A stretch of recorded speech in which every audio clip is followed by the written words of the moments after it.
People say you can't change your career at 30, that's when you're meant to be settling down. You can't change your career at 35, you should have had it figured out by then. Oh my God, you're not married at 38? What the hell are you doing with your life? Who comes up with this stuff? I have no idea. But this stuff plagues so many people that I speak to. So many people open up to me and say, Jay, I just don't know how to change. Is it possible? What do you think this guy was before he became who he is? He used to be a PE teacher, right? Sports teacher at a high school. How about her? She was a telemarketer for 2 weeks.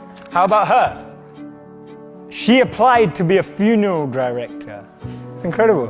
What happens in society is that we're clouded by the noise of family expectations, the noise of our parents, the noise of our brothers and sisters' expectations. I grew up in a family where you could either be a doctor, a lawyer, or a failure, right? Those were my 3 options. Anything else would just count me as a failure. I would have failed. So basically I failed, right? I'm standing up here in front of you all as a failure.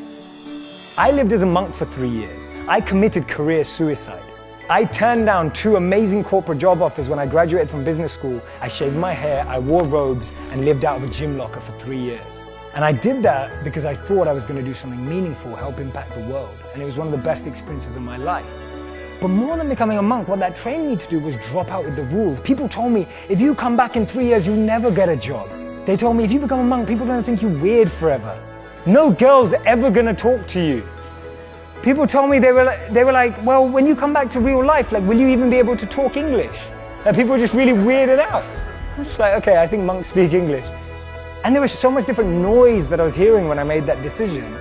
And the funny thing is, from having not been a monk for 4 years now, I'm in one of the most incredible periods of my life that I could ever have asked for. And so much of that is based on the fact that I decided to do something different.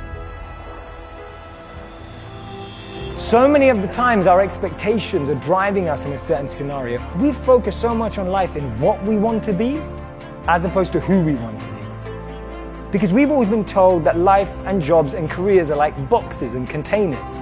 There's only a finite number of options. There is no formula, there is no pattern. If you know what you're passionate about, if you know what you're good at and you invest in that. People say follow your passions, I say forget that, invest in your passions.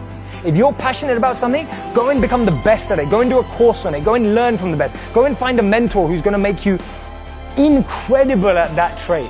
Not only will you be criticized and grow, you'll be able to find new things about yourself that you never knew.